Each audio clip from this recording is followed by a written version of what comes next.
Hola a Bueno, todos, muy buenas tardes. Ay, perdón, Ignacio. Voy a hacer una pequeña introducción y luego sí ya los dejo para que inicien el taller. Mi nombre es Andrea Sergi y hago parte del equipo de Educación Continua y en nombre de la Facultad de Economía y la Dirección de Educación Continua de la Universidad de los Andes les queremos dar la bienvenida en el taller Haciendo Ciencia Abierta, Diseño de Experimentos, Software y Uso de Datos en la Investigación. Esperamos que esta sea una gran experiencia de aprendizaje para todos ustedes. Antes de empezar, voy a recordar algunos aspectos de importancia para el desarrollo del taller. Este se va a desarrollar de manera virtual sincrónica del 4 al 6 de mayo de 2022, es decir, el miércoles, el jueves y el viernes en un horario de 5:30 de la tarde a 8:30 de la noche, hora Colombia. Los profesores que dictarán el curso son Ignacio Sarmiento Barbieri y Fernando Oces de la Guardia.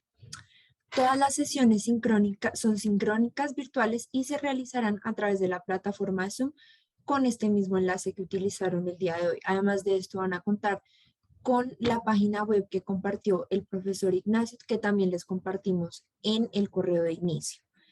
El estudiante de apoyo de este curso será Eric Andrei Tres Palacios, estudiante de la Universidad de los Andes, y a través de él podrán canalizar sus dudas e inquietudes frente al curso. Eric, no sé si estés acá ya en el curso para que te presentes rápidamente y los estudiantes sepan quién eres.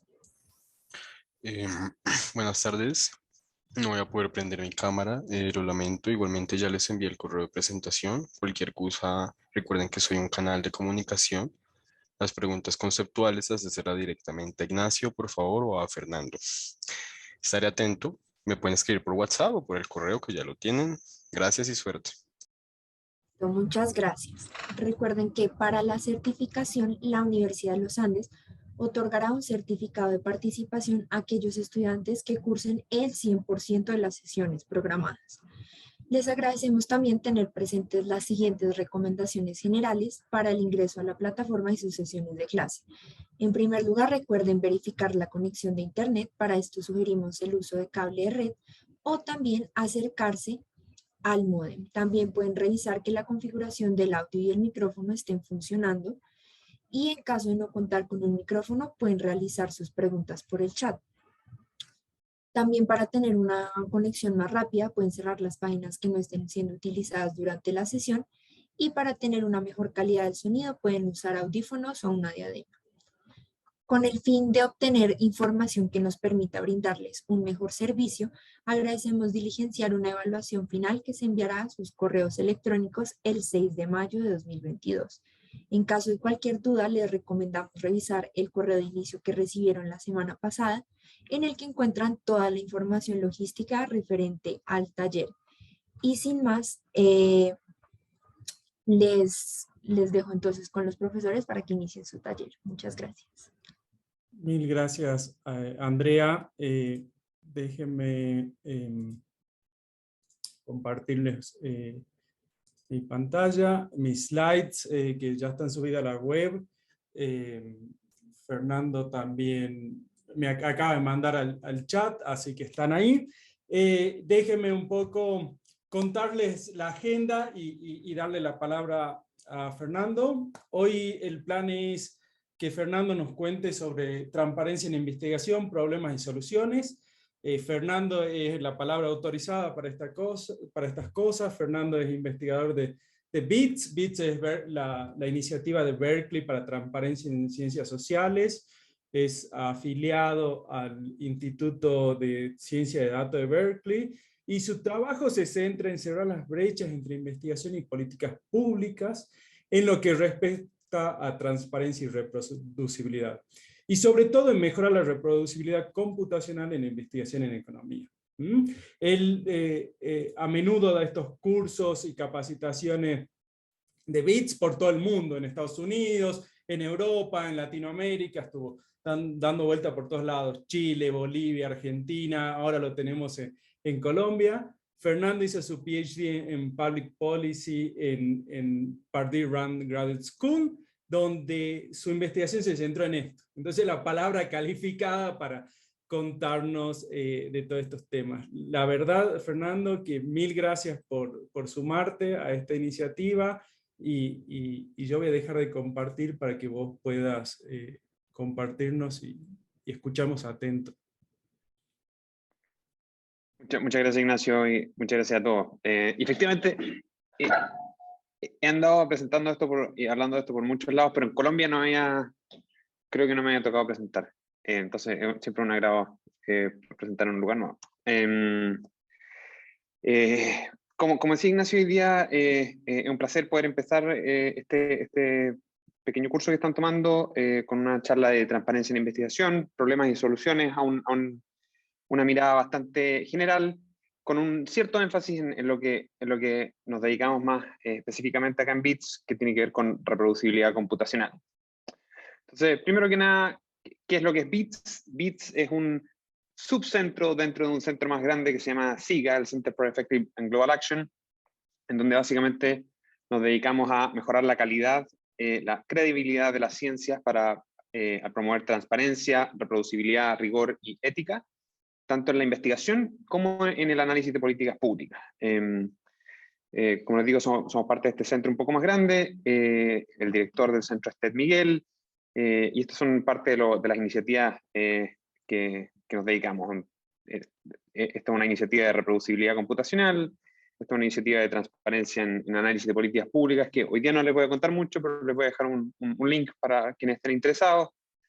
Y hacemos mucho de talleres, de promoción, de conversaciones en torno a ciencia abierta, y también hacemos un poquito de investigación sobre la investigación, o sea, meta-investigación. Entonces, partamos hablando de transparencia y la investigación científica. Cuando hablamos de transparencia, hablamos de un aspecto normativo en la ciencia. Entonces, básicamente tenemos que tomar una postura de qué es lo que entendemos como qué significa hacer buena ciencia, buena investigación. Entonces aquí nos apoyamos fuertemente en un trabajo que hizo un sociólogo, Robert Merton, la primera mitad del siglo XX, donde él básicamente miró diferentes disciplinas, física, biología, sociología, economía y diferentes espacios, y identificó ciertos componentes que los miembros de esas disciplinas parecían compartir en lo que refiere a aspectos deseables de sus principios científicos. Entonces identificó estos cuatro. El primero hablaba de universalismo, en el sentido de que en ciencia pensamos que es deseable que una persona pueda presentar su argumento independiente de su estatus. En un aspecto ideal no nos debería importar quién dice qué, sino que cuál es la evidencia que hay detrás. Entonces, deberíamos aspirar a un ideal en el cual no importe tanto el estatus del que diga una afirmación.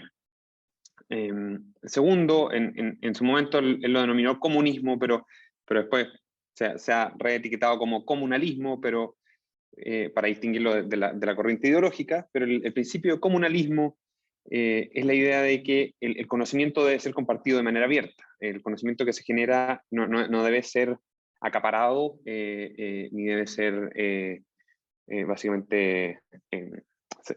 hay que minimizar el número de barreras al ingreso al conocimiento. Tercero, la idea de que desinterés, o que la principal motivación de los investigadores debe ser la búsqueda de la verdad, básicamente aprender. Y esto opuesto a que la principal motivación debería ser algo así como obtener algún beneficio monetario relacionado con una investigación. Y por último está la idea de escepticismo organizado, que esto tiene que ver con que es deseable, un mínimo deseable, a través de todas las disciplinas científicas, que exista un mecanismo a través del cual pares puedan evaluar el trabajo de otros. Por un lado, revisar la calidad del trabajo, pero también sean capaces de replicar el trabajo que hicieron otros. Son elementos esenciales en términos como transversales de las disciplinas científicas. Y una cosa que estábamos hablando con Ignacio antes de empezar es que vamos a ser poquitos, somos 24, y yo feliz que se sumen a la conversación, se pongan unmute en el micrófono y participen con preguntas. Lo que sí les digo es que me va a costar mirar el chat. Yo con Zoom tengo problemas de cuando hablo y mirar el chat al mismo tiempo, pero ningún problema con que se sumen y opinen. Entonces, no sé si es que algunos de ustedes habían escuchado estas normas mertonianas que se llaman, si les resuenan en su propio campo, o si hay algún otro principio como deseable que creen que es transversal a las investigaciones. Yo aprovecho para ver si se animan los chicos. A mí siempre el tema es de desinterés, ¿no? Porque mucho de research se hace también con fines de generar dinero. Pensemos en Facebook o estas grandes compañías. ¿Cómo entraría esto en estos ideales de Merton y hacia lo que queremos ir? Claro, ¿no? sí. Y de hecho hay mucha investigación que es financiada con un fin específico, ¿no es cierto? Y eso no la deslegitima de entrada, pero sí es bueno cuando una investigación es financiada por un grupo de interés, que eso sea claro, que eso se vea de manera explícita al principio del paper. Por ejemplo, en economía no fue sino hasta después de la crisis financiera del 2008 que se empezó a exigir que los autores, especialmente en paper macro, empezaran a dejar claro cuándo participaban en consultorías o tenían conflictos de interés con centros financieros que jugaron un rol en la crisis. Esto es una práctica en medicina, por ejemplo, se lleva haciendo ya bastante hace tiempo, pero que cuando alguien escribe un paper, no sé, relacionado con una investigación relacionada con los efectos del tabaco en diferentes resultados de salud, si esa persona ha recibido algún tipo de financiamiento de las empresas tabacaleras. No legitima la investigación por completo, pero la idea el ideal del desinterés como que enfatiza que uno debería revelar cuando está sujeto a esas potenciales influencias.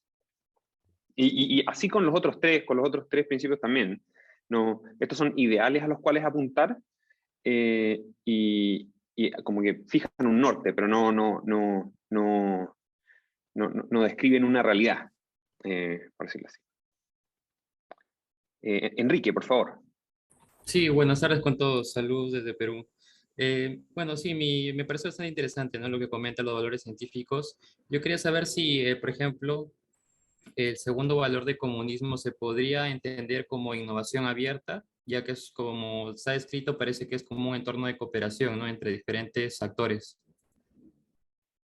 Claro, el punto central que tenía Merton en ese entonces y cómo se interpreta hoy en día tiene que ver con la idea de que cuando se genera conocimiento, el conocimiento no debería estar siendo acaparado, no debería mantenerse tras puertas cerradas, por decirlo así.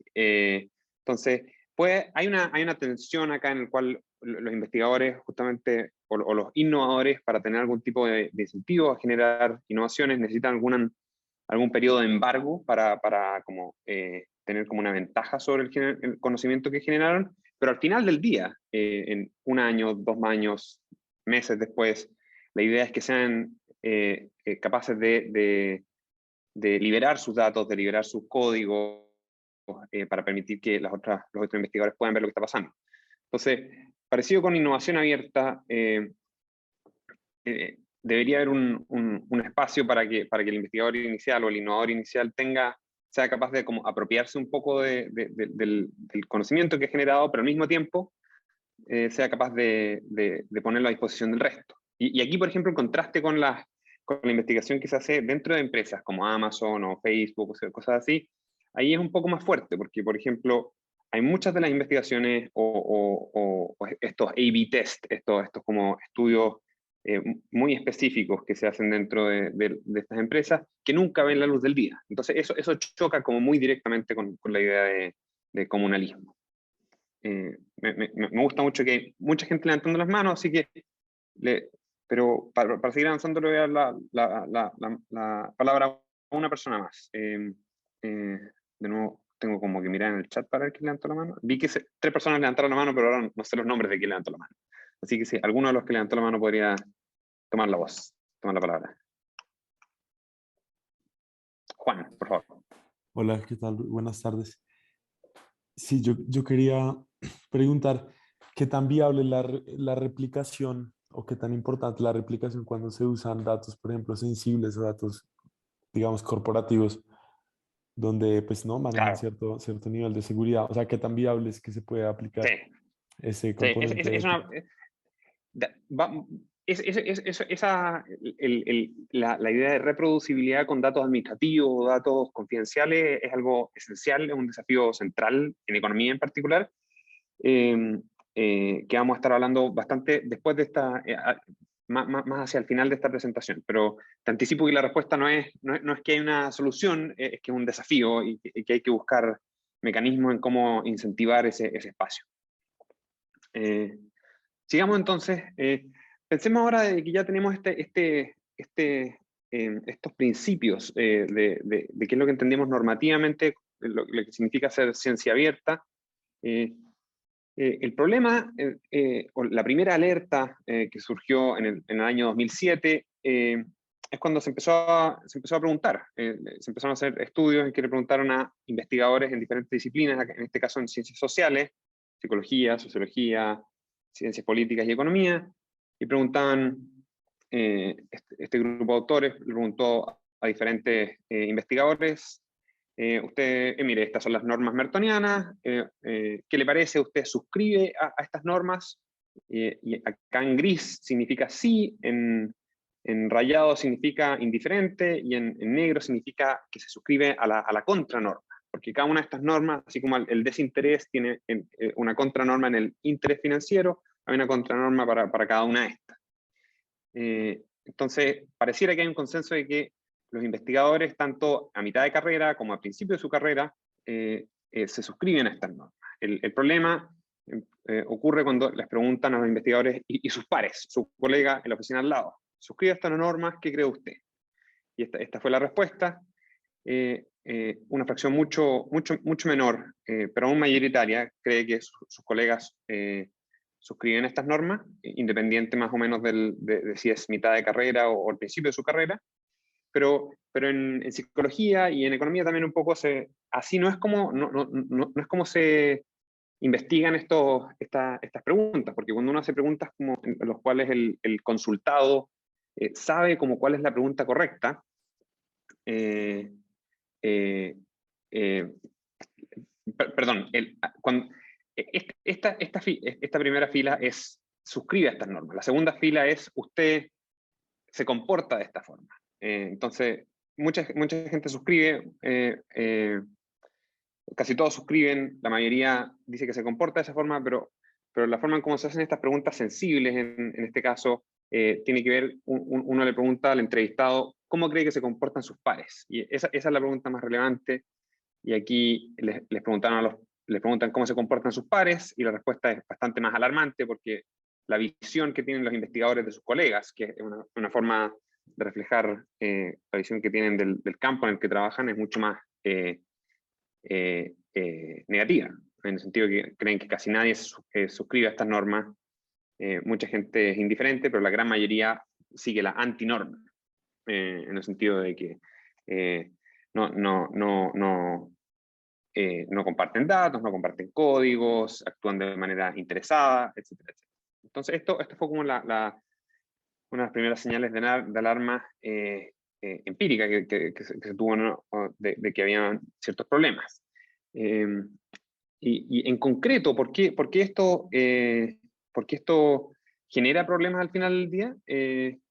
Voy a hablar de tres problemas centrales que surgen cuando no se acatan este tipo de normas, o tres problemas que son manifestaciones de el no seguir estas normas. El primer problema es el problema de sesgo de publicación. El sesgo de publicación no es más que cuando un estudio tiene más posibilidades de ser publicado en una revista científica por haber obtenido algún tipo de resultado específico. Por ejemplo, rechazar la hipótesis nula. Lo que lleva a que los estudios de ese tipo estén sobre representados en revistas especializadas. Entonces, Juan, por favor. Sí. Sí, digamos ahí lo que dices de la mala percepción del par podría causar como este dilema, como el dilema del prisionero, que se trata Claro, tanto claro, porque él falla, yo debo fallar. Entonces, claro. como también sentidos, y por otro lado, en ese tema que estás empezando a hablar, también he leído muchos artículos acerca, digamos, por ejemplo, esta diatriba del 95% de fiabilidad del alfa, del 95% en estudios econométricos, que digamos muestran una distribución de todos los estudios y encuentran una masa de probabilidad súper centrada, justo un punto Claro, de este 95%, como de que puede, de como mostrar que se están forzando los estudios a tener, por ejemplo, este 95% de probabilidad de acierto, que es sí. como el acierto de hipótesis nula, que algo que pusieron, pues sí, una diatriba de economía, no hay otra Sí, palabra para describirlo. sí. Juan se anticipa un par de, de slides que tengo ahí, pero efectivamente vamos a hablar exactamente de eso. Y el punto de que puede haber un equilibrio subóptimo en el sentido de que si yo percibo que pares se comportan de manera indeseable, al fin del día es un incentivo para que yo me comporte de la misma forma. Entonces, un desafío del movimiento de ciencia abierta es justamente cambiar un poco la percepción entre los pares. Entonces, por ahora déjenme centrarme un segundo en el tema de los problemas del sesgo de publicación. Y la idea es que uno, cuando mira la literatura, le gustaría que la literatura sea una fiel representación de las investigaciones que se han llevado a cabo. Si la literatura solo representa las investigaciones que han mostrado efectos muy altos o muy negativos, no va a ser una representación fidedigna del conocimiento que se ha generado. Evidencia de esto ha surgido en que han habido estudios que muestran cómo los efectos que se encuentran en ciertas literaturas disminuyen con los tamaños muestrales.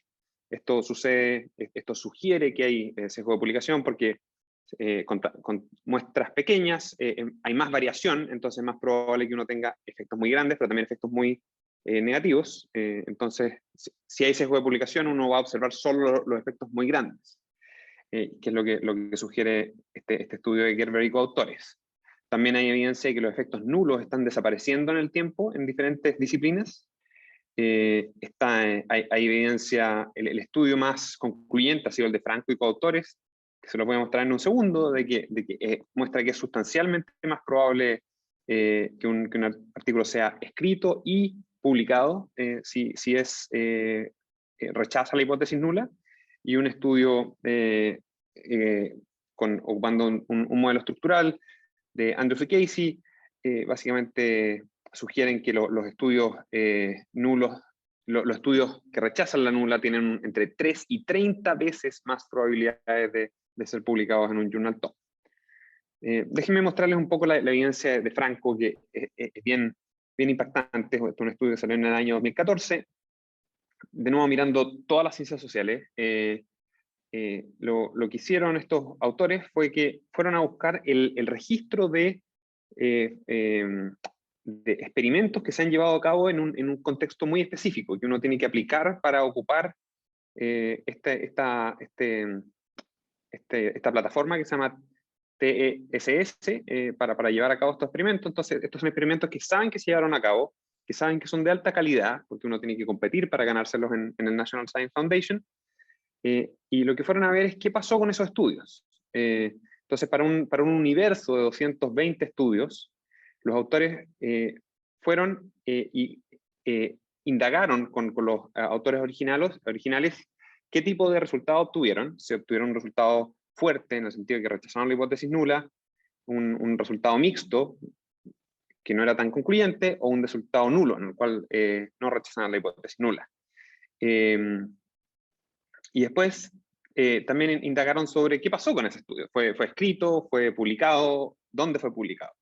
Y esta es la evidencia más contundente, que para los estudios que obtuvieron resultados fuertes, que representan un 42% del total, primero que nada, casi todos fueron escritos. Solo una fracción muy pequeña no fue escrita. Esta fracción en oscuro acá. Después, más de la mitad fue publicado, y una fracción importante fue publicado en un paper, en un journal top. el contraste es muy fuerte con los estudios que encontraron resultados nulos, de los cuales, que son un 22% del total. De estos, más del 60% nunca fue escrito, y una fracción muy, muy pequeña, menos del 20% fue publicado. Entonces, esto básicamente suena la alarma de que cuando miramos la literatura no estamos mirando los estudios que se han generado. Eso es alarmante. Luisa, por favor. Sí, hola, ¿cómo están? Discúlpame, es que no sé si no he entendido bien, pero no, todavía no entiendo qué se gana o qué se pierde por no publicar esos estudios que tienen Claro, efectos, claro. digamos, nulos. Sí, sí, muy buen punto, muy buen punto. Claro, el punto central es que cuando uno observa, básicamente agrega todos los resultados que hay en la literatura, uno quiere básicamente tener una visión como global de los efectos que hay sobre un potencial, sobre una intervención. Y si uno solamente observa los resultados en los cuales hay efectos fuertes y no observa los contextos en los cuales hay un efecto nulo, al agregar los resultados, uno va a decir, esta intervención por definición va a ser mucho más importante, va a tener un efecto mucho más fuerte de lo que efectivamente va a tener al momento de generalizarla a otro contexto. Entonces, un ejemplo burdo, supone que hay 10 estudios que encuentran un efecto de 5 y hay 10 estudios que encuentran un efecto de 0, y si tú, la totalidad de esos estudios representan el universo del cual uno debería extrapolar para otro contexto, entonces uno dice, mirando esos 20 estudios yo voy a extrapolar que el efecto promedio va a ser un 2,5 en el contexto en el cual yo quiero predecir algo. Pero si yo solo miro los publicados, voy a mirar y voy a decir, esta literatura me indica que el efecto de este programa va a ser 5, en lugar del efecto más representativo, que debería ser de un 2,5. Ese es el problema central al final del día con psicopublicación. Ok, pero entonces el punto es que los papers que están siendo más publicados, o sea, la razón por la que son más publicados es porque tienen efectos, encuentran efectos muy grandes, más no porque su metodología esté bien desarrollada. Bueno, digamos que sí, pero digamos que los que tienen efectos nulos también la tienen de esa manera, pero existe un incentivo a publicar más los que tienen efectos más grandes. Claro, claro, exactamente. Y en este contexto, en esta evidencia de Franco, justamente al mirar este subconjunto de estudios que pasaron este filtro alto de participar en esta plataforma TESS, se supone que de alguna manera están controlando por la calidad del estudio. Se supone que todos los estudios que participan acá tienen alta calidad. Entonces, claro, estudios de similar calidad, uno es publicado básicamente por tener un resultado más interesante que el otro. Un segundo problema, sí, no hay problema. Un segundo problema relacionado con la idea de sesgo de publicación es la idea de p-hacking, el problema que se ha denominado p-hacking. Y algo que debería haber dicho también es que estos dos problemas, p-hacking y sesgo de publicación, son problemas que se articularon como por primera vez en los años 70 y 80, pero recientemente ha surgido datos y evidencia de la existencia de estos problemas. Entonces, me estaba olvidando un poco de los fundadores de esta literatura, como Limer en el año 83, en donde habló de p-hacking con otros términos de specification searching o otros, pero el problema al final del día tiene que ver con que cuando uno hace un estudio, tiene una flexibilidad de análisis en los datos que permite presentar casi cualquier resultado que logra que casi cualquier resultado pase un umbral arbitrario. Por ejemplo, el ejemplo de significancia estadística, que es lo que Juan se refería hace unos momentos, en que básicamente, si las reglas de publicación implícitas es que uno para publicar un estudio, tiene que cruzar un umbral de significancia estadística de un p-value de 0.05 o menos, lo que puede ocurrir es que con tanta flexibilidad en análisis de datos, uno al final del día pierde el test de significancia estadística pierde validez. Y esta flexibilidad, lo que es importante enfatizar, es que es algo que puede ser consciente o inconsciente. Un investigador de manera consciente o inconscientemente puede empujar de alguna manera que sus datos pasen cierto umbral. El dicho típico es esto de torturar los datos hasta que confiesen, pero puede ser de manera inconsciente. La mejor evidencia de p-hacking, y aquí es donde Juan se anticipaba, es que los test estadísticos empiezan a comportarse de manera anómala. ¿A qué me refiero con esto? Que cuando, mirando primero la literatura en sociología y en ciencias políticas, este es un estudio de Gerber y Marjorta, en donde básicamente graficaron la distribución de los estadísticos Z, o que es otra forma de mirar a los p-values, en los estudios publicados en 2 journals tops de sociología, estos 2 de acá. Y lo que terminó pasando es que la forma en cómo se comportan estos p-values o estos estadísticos Z debería ser una distribución más o menos suave, debería ser algo como así o así, pero en ningún caso, ninguna teoría justifica que hay un salto fuerte justo alrededor del umbral de 1.96, que equivale a un p-value de 0.05. Entonces, esta es una evidencia fuerte de que, consciente o inconscientemente, alguien está filtrando de alguna manera la literatura de forma tal que muchos estudios terminan, tanto en sociología como en ciencias políticas, terminan concentrándose en torno a ese umbral. Esta es la evidencia para economía y le voy a dar la palabra a Luisa. Creo que... Luisa levantó la mano. No, perdóname, la dejé levantada, qué pena. Hay 4 personas levantando la mano. Lamentablemente me dice personas levantando la mano, pero no me dice los nombres, así que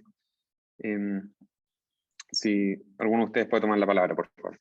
Juan.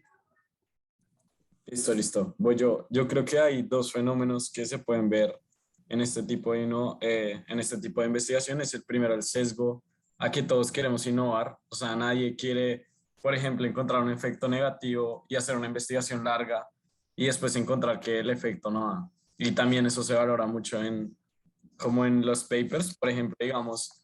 Y también hay, como siempre, la excusa o efecto que no se encuentra es a causa de la endogeneidad. Yo creo que ese problema es una causa muy grande. Por ejemplo, recuerdo un paper de Angrist, si no estoy mal, que llevan al tal punto del experimento de la educación, se plantean gemelos idénticos y limpian todos los efectos de endogeneidad. Yo creo que también eso causa como esos 2 tipos de sesgo, el sesgo a siempre innovar, y el otro sesgo es que todo lo que no nos da es por culpa de la endogeneidad, que es un problema.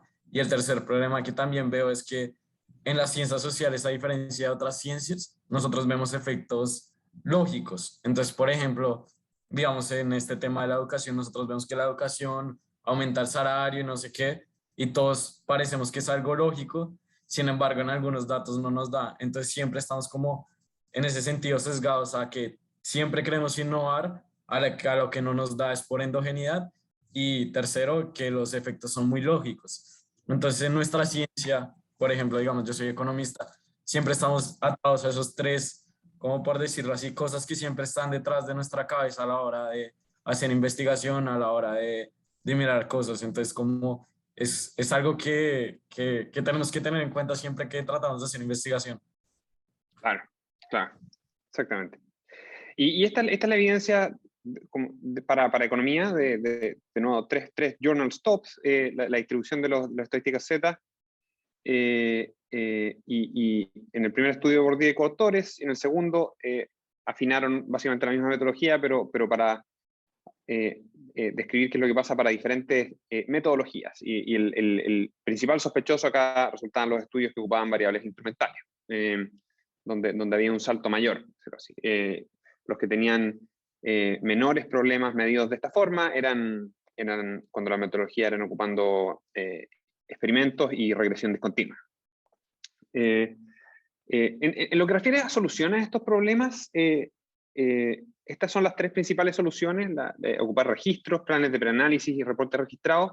No voy a hablar mucho más de esto porque sé que Ignacio va a hablar de esto, no sé si hoy o mañana, pero me gustó mucho escuchar que iba a estar hablando de una herramienta que se ha desarrollado por gente relacionada con BITS, que se llama Declare Design, que básicamente tiene que ver con ayudar a los investigadores a como comprometerse con su diseño antes de mirar a los datos. Pero eso es todo lo que les voy a decir.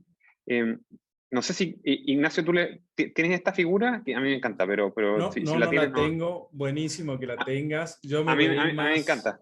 voy a ir Sí, más a mí me encanta. hands-on, va a ser lo mío. Claro. Esta figura va a motivar lo que van a hacer con Ignacio, en el sentido de que esta es la primera evidencia desde medicina de por qué esta idea de los registros puede ayudar a generar una literatura más representativa de la realidad. ¿Qué es lo que pasaba antes del año 2000? En medicina no existían los registros.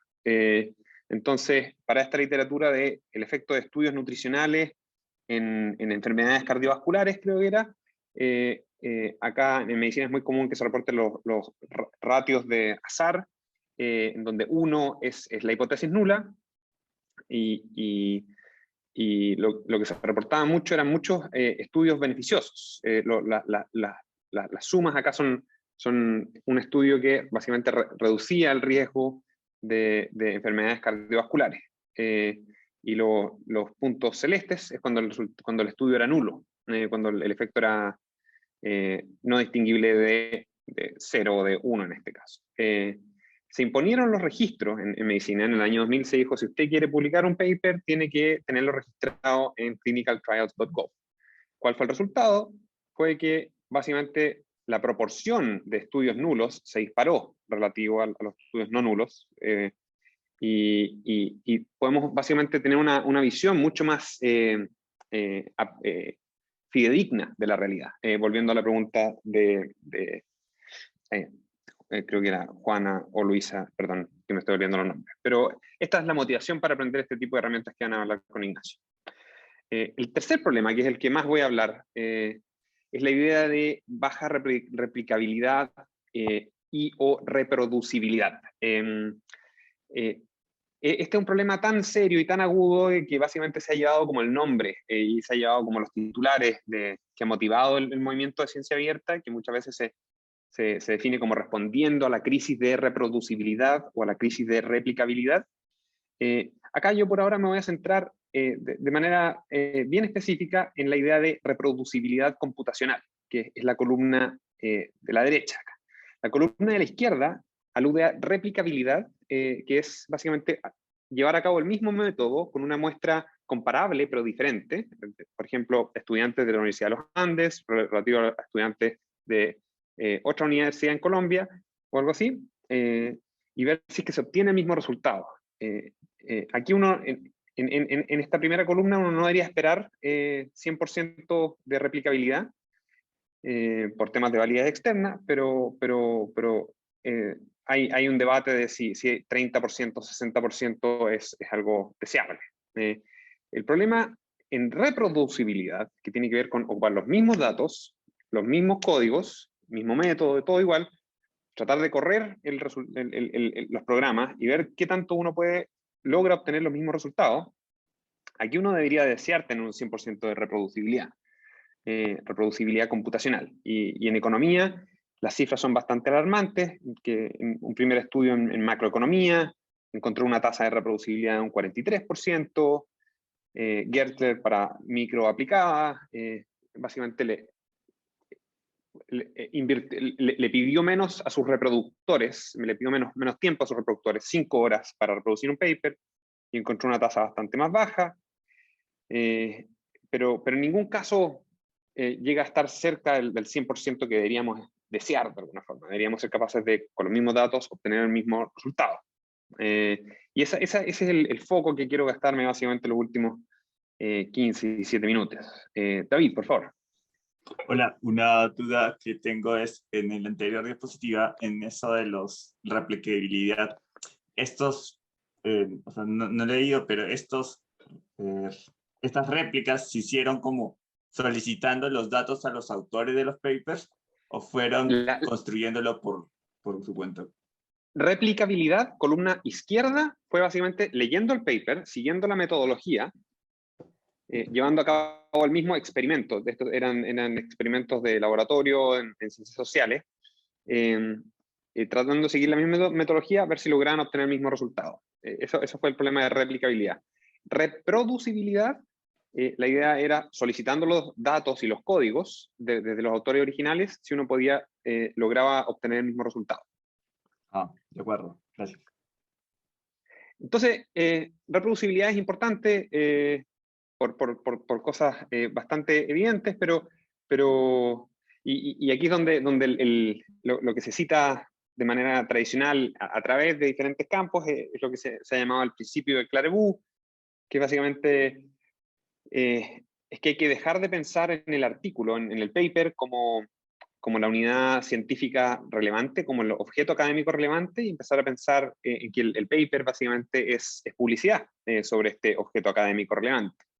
Y el objeto académico relevante se comprende todo el entorno de desarrollo de software y todo el conjunto de instrucciones necesarias para generar la figura. Entonces, de manera muy simplificada o memificada, el principio de Clareboudt es que tenemos que pensar en el paper como la punta del iceberg, y el objeto académico básicamente es todo el iceberg. Alguien levantó la mano, perdón, por favor. Sí, quería, bueno, hola, buenas noches a todos, soy Wendy, hablo desde Alemania, aquí es la 1 de la mañana. Tenía una pregunta, esta parte del problema de la reproducibilidad de los datos podría tener que ver con alguna rutina de limpieza de datos que se esté haciendo. Claro, claro, exactamente. O sea, no solo tiene que ver con el análisis de datos, sino que con la limpieza de datos. Ahí estás entrando a un punto esencial que vamos a discutir en un segundo. Voy a tratar de cubrir un poquito más los próximos 15 minutos y voy a dejar los últimos 5 minutos para conversar, pero este principio de Clareboudt típicamente se cita para hablar de que la reproducibilidad es algo útil para enseñar conocimientos en términos pedagógicos, y también para generar conocimiento de manera incremental. Algo que nosotros en BITS tratamos de enfatizar es que también puede haber una dimensión menos discutida, en que el principio de Clareboudt, en pensar en el paper como en publicidad, y en la unidad académica como en la totalidad de lo que se requiere para reproducir un paper, puede tener efectos positivos en diversidad, equidad e inclusión, en el sentido de que reduce, el aumentar reproducibilidad computacional reduce el requerimiento de conexiones o habilidades específicas de lenguaje. Por ejemplo, cómo pedir de manera amable en inglés una base de datos a un investigador que uno nunca ha conocido, cosas así. Entonces, al reducir barreras como esas, se aumenta la población de investigadores que pueden participar en la generación de conocimiento. Una segunda motivación de por qué reproducibilidad es importante es porque un ejercicio común que se genera en cursos de posgrado, no sé de la audiencia, casi alguien acá le ha tocado participar, pero es esta idea de que todos los años en el mundo, muchos alumnos de posgrado, miles de alumnos de posgrado toman cursos empíricos o aplicados, por ejemplo, economía laboral o psicología social o algo así, en lo cual una tarea consiste en reproducir los resultados de un paper y posiblemente testear la robustez de sus resultados. Y cada vez que se hace esto, se genera un nuevo conocimiento. ¿En qué sentido? En el sentido de que primero el estudiante va a aprender de si existen datos y códigos. Y al confirmar de que existen o no existen, está generando conocimiento. Ese conocimiento puede ser de utilidad para quienes vengan después de esa persona. También genera conocimiento en el sentido de que evalúa el grado de reproducibilidad de una parte específica de un artículo. También puede mejorar tal vez la reproducibilidad de un artículo existente al corregir directorios, agregar librería, añadir archivos faltantes, diferentes tipos de mejoras. Y también puede testear robustez y puede testear la robustez de los resultados a especificaciones que no se encuentran en el artículo original y encontrar que los resultados se mantienen. Y ese de nuevo es un tipo de conocimiento que es útil, pero que no encaja bien con una publicación. Entonces, en cada uno de estos pasos hay un conocimiento que se genera, un conocimiento que usualmente no es diseminado. A lo más va a ir en un reporte al final de semestre o en una presentación que no es publicada. El lenguaje a través de estos ejercicios no es estándar. Cómo se definen estas cosas, cómo se califican estos grados de reproducibilidad. Ni siquiera nos hemos puesto de acuerdo en cómo, si le vamos a decir reproducibilidad o replicabilidad a través de diferentes campos. Es bastante poco estándar ese espacio. Y si bien existen algunas iniciativas al respecto, invitan más principalmente a generar papers completos. Entonces, muchas veces muchos de estos ejercicios no justifican escribir un paper completo, pero sí generan conocimiento que debería ser acumulado de alguna forma. Entonces, el problema es que al final, cada año, cada semestre, cada estudiante va a tener que reinventar la rueda detrás de lo que hizo los estudiantes anteriores, y hay una pérdida de conocimiento, hay una oportunidad perdida en el sentido de que se podría empezar desde los ejercicios anteriores, y también se podría agregar este conocimiento que estudiantes detrás del mundo están haciendo. Y aquí es donde entramos nosotros como BITS con una iniciativa que a mí me entusiasma mucho y que llevamos bastante tiempo trabajando, que es la iniciativa ACRE,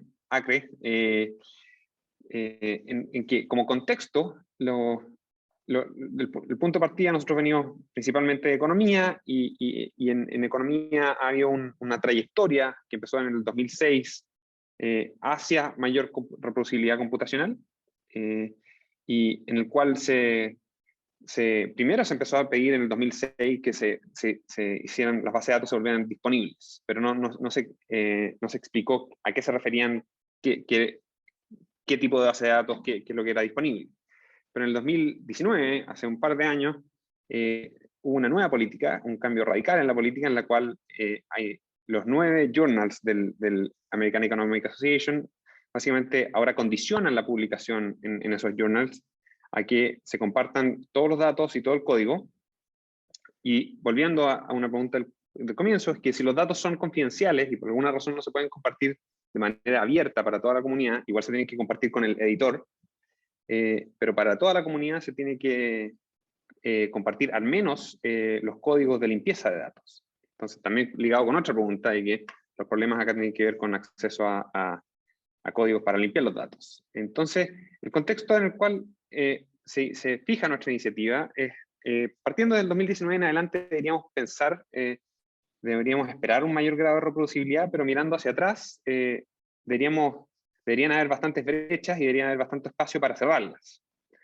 Entonces aquí es donde entra nuestra iniciativa, que se llama Accelerating Computational Reproducibility, en donde básicamente nos queremos mover más allá de juicios binarios, en los cuales entendemos que hay incentivos negativos en ambas direcciones, en el sentido de que investigadores junior tienen incentivos para enfatizar reproducciones fallidas, pero también autores o investigadores más senior tienen más poder para desalentar este tipo de reproducciones, y sobre todo la prensa también no ayuda, en el sentido de que le pone mucho énfasis a estos artículos que dicen paper X reproduce o no reproduce. Entonces nosotros no queremos decir que artículo X es reproducible o irreproducible. Lo que sí queremos decir es que un resultado específico de un paper tiene un alto o bajo grado de reproducibilidad, de acuerdo a varios ejercicios de reproducción, y más aún queremos darle crédito a los reproductores cuando han mejorado la reproducibilidad original, aumentando su reproducibilidad a un nivel más alto. Entonces, ¿cómo pensamos ahora en reproducibilidad en esta iniciativa? nos queremos mover del paper como la unidad central y queremos centrarnos en las subafirmaciones científicas que hay en un paper. Un paper típicamente tiene diferentes afirmaciones científicas o claims, y cada una de estas está apoyada en un objeto de resultado, o sea, una tabla, una figura, un pedazo de texto. Pero la idea es que el reproductor debería enfatizar o debería declarar cuál es su objeto de interés. Entonces, en lugar de decir yo voy a reproducir el paper entero, voy a decir yo voy a reproducir este claim específico, en particular la tabla 3, y dentro de la tabla 3 me voy a centrar en la columna 2, algo así. Entonces, con esa idea de tratar de enfocar un poco más las reproducciones, generamos esta plataforma que se llama la Social Science Reproduction Platform, o el SSRP, en donde estudiantes de todo el mundo, en Colombia, en cualquier lugar, pueden llevar a cabo reproducciones y básicamente compartir ese conocimiento con el resto de la comunidad científica. Este ejercicio está separado en diferentes etapas. En interés del tiempo voy a básicamente voy a contarles que el reproductor, sea un estudiante, sea un investigador, sea quien sea, va primero a seleccionar un artículo, va a identificar que el artículo tiene un paquete de reproducción. Si lo tiene, va a seguir adelante. Si no lo tiene, también va a dejar un registro, porque de nuevo, ese es conocimiento de que hay un paper no tiene ninguna información de reproducción. Y una vez que sigue adelante, va a identificar estas afirmaciones científicas. ¿Cuál es el resultado central? Entonces, en este caso, el resultado central parecía estar en torno a este número del 0.169. Después hay que identificar en qué tabla está este resultado. Es decir, yo voy a centrarme en la tabla 2, la columna 2, pero también puedo declarar estas especificaciones adicionales.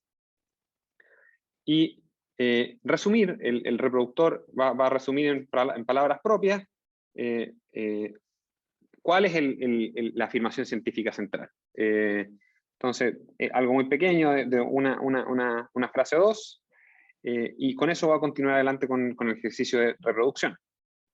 El ejercicio de reproducción consta básicamente en evaluar el paquete de reproducción, mirarlo, abrir el archivo, ver todo lo que hay dando vuelta, y en la plataforma tenemos herramientas que van a ayudar a los reproductores a organizar esto un poco. Entonces, una herramienta que tenemos va a permitir a los reproductores generar estos árboles de reproducción, en los cuales uno puede ver más claramente cómo los diferentes archivos dependen entre sí, y después continuar a un proceso de evaluación, en el cual el reproductor va a decir, para esta tabla en particular, tengo todos los materiales, solo tengo el código, solo tengo los materiales de análisis, tengo los datos brutos, tengo los códigos de limpieza, y así de 1 a 10. Y de nuevo va a haber espacio para mejorar. Aquí las mejoras pueden ser a nivel de artículo, a nivel de objeto de resultado, o a nivel, también pueden dejar sugerencias específicas para futuros reproductores. Aquí me voy a saltar un poco las mejoras, lamentablemente las tengo en inglés, pero son básicamente buenas prácticas de cómo aumentar reproducibilidad computacional, buenas prácticas de cómo mejorar un objeto de resultado, una tabla o una figura en particular. Y estos son ejemplos de lo que ya han hecho reproductores, no son ejemplos ficticios, hablando de sugerencias específicas, diferentes reproductores han mirado diferentes papers y dejan mensajes como bastante concretos para quienes vienen después de ellos. Y la última etapa sería los chequeos de robustez, en donde aquí el reproductor va a tener dos espacios para contribuir. Uno es aumentar el número de decisiones analíticas. Al mirar el código va a decir, cuando dice regress algo, cuando dice summarize algo, cuando dice keep esta línea, esa va a ser una decisión analítica que el reproductor la va a poder identificar y aumentar como el mapa de decisiones analíticas, este conjunto verde de decisiones factibles de decisión analítica. o una segunda contribución puede ser discutir la razonabilidad de una decisión, de un chequeo de robustez específico. Y para esto, en la primera contribución, el reproductor no tiene que tener un conocimiento muy específico, pero en esta segunda contribución, el reproductor tiene que, o la reproductora tiene que tener conocimiento sustantivo de la literatura que está evaluando para justificar la razonabilidad de un test. Y obviamente, a más reproducible es un artículo, más se puede hacer en términos de robustez. Pero, perdón que haya pasado por eso un poco rápido, pero quería básicamente llegar solamente a la parte final de decir que una vez que un reproductor, sea uno de sus estudiantes o ustedes mismos, generan un ejercicio de reproducción, lo terminen, y se genera un objeto que vive permanentemente en la plataforma. Tiene un pequeño resumen acá arriba de qué es lo que hizo el reproductor. Tiene un identificador digital y tiene un resumen de cómo, cuál fue el ejercicio de la reproducción, pero también tiene la reproducción completa. Tiene este objeto estandarizado que se puede compartir con el profesor, con los colegas, para discutir, para ponerle una nota, para hacer todo tipo de cosas. Y básicamente la idea es que los alumnos, esto está diseñado para que sea parte integral de una clase, para acompañar una reproducción en una clase, para que investigadores puedan discutirlo con colegas, o también para que, pensando en alumnos que están pensando en hacer estudios de posgrado, este identificador digital es algo que pueden compartir y puede ser una forma de demostrar conocimiento. Entonces pueden ponerlo en su currículum para que puedan básicamente decir, mira los papers que yo he reproducido. Y pueden ser citados también. Y toda esta conversación nosotros queremos que sea en un contexto constructivo. Entonces, parte de lo que hemos hecho harto esfuerzo es generar ejemplos de cómo tener intercambios constructivos. Y hemos generado un montón de correos o interacciones tipo para diferentes casos. Por ejemplo, cuando no hay un paquete de reproducción, cómo dirigirse al autor original. Y aquí tenemos correos tipo, que les voy a decir al final dónde están, pero básicamente son correos que hemos puesto mucho énfasis en cómo ser respetuoso, pero al mismo tiempo pedir esta información relevante, y también otro tipo de interacciones, las cuales puede que haya un material perdido, puede que hayan unas poquitas cosas que están faltando, otros casos en los cuales ustedes pueden señalizar que han generado, por ejemplo, estos árboles de reproducción, y le pueden mostrar al autor de que están haciendo un esfuerzo concreto, y pueden decir, mira, en verdad lo que me falta es esta base de datos, o este archivo. Por favor, si me lo podrías compartir a tu mayor conveniencia. Entonces, si les interesa trabajar con esto, yo les invitaría a que usen la plataforma, que usen también nuestra guía. Tenemos un libro casi entero que guía el proceso de reproducción, y también que pregunten y que discutan cosas. Tenemos un foro que invita a los reproductores a discutir ejercicios de reproducción. Entonces, la plataforma partió en agosto del año pasado, y ya está siendo ocupada bastante, digamos. Ya se han terminado, o sea, hay como 200 o más reproducciones en progreso, pero ya se han terminado casi 110 reproducciones. De nuevo, estos son ejercicios que toman, o sea, 20 horas, una dedicación importante que han puesto los reproductores acá.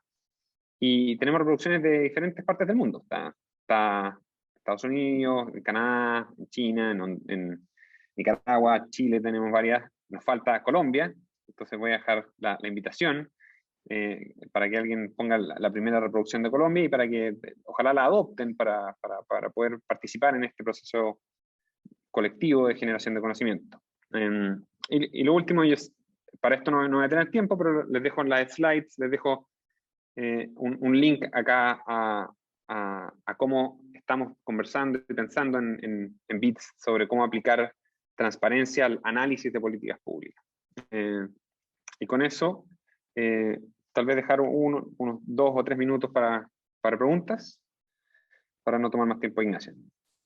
Buenísimo, Fernando. Ahí Alida tenía una pregunta. Alida. Sí, gracias, Ignacio. Muchísimas gracias por toda tu presentación. Es una cosa que mencionaste rápidamente cuando estabas hablando del principio Claerbout, y es el punto de que la publicación es solamente como la punta del iceberg. Claro. Me inquieta un poquitín y lo quiero poner pues lo quiero conversar un poquito en este momento. Y me inquieta un poquito por todo el tema justamente de las mediciones responsables y todo el movimiento de mediciones responsables en el que estamos entrando a nivel mundial.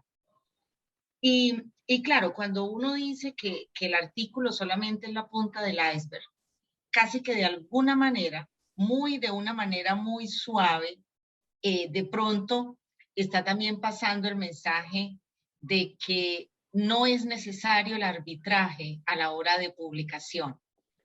Entonces quisiera que de pronto comentaras un poquito al respecto de esto. Sí. Gracias. Sí. No, lo entiendo. Muy buen punto, Alida. Muchas gracias. Volviendo más allá, al comienzo, cuando hablábamos de estos principios mertonianos o normas mertonianas, tanto el arbitraje de pares, a eso te refieres, a la revisión de pares, ¿no es cierto, Alida?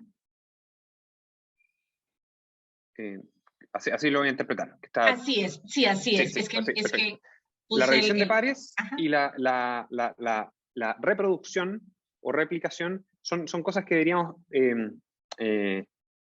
aspirar en conjunto. En el sentido, ambas son altamente relevantes. La revisión de pares es un elemento esencial del proceso de publicación, que básicamente valida la metodología, pero de nuevo, la revisión de pares es algo en el cual incluso los pares mismos no van a darse el ejercicio de reproducir el paper en su totalidad. Entonces van a básicamente revisar la metodología, van a revisar la literatura anterior, van a revisar los resultados, van a evaluar el paper en esa dimensión, pero en la dimensión de puedo reproducir tus resultados. ¿Puede otro investigador que viene después de ti empezar donde tú lo dejaste? Ese tipo de preguntas no son resueltas en el proceso de revisión de pares y es bueno que avancen las dos. Hay todo un mundo, hay toda una discusión de cómo progresar en el mundo de revisión de pares, porque también es importante que uno pueda tener revisiones de pares post publicación y cosas así, pero no, en ningún caso quiero invalidar el rol sumamente importante que tiene el proceso de revisión de pares. Y gracias por levantarlo. Gracias a ti.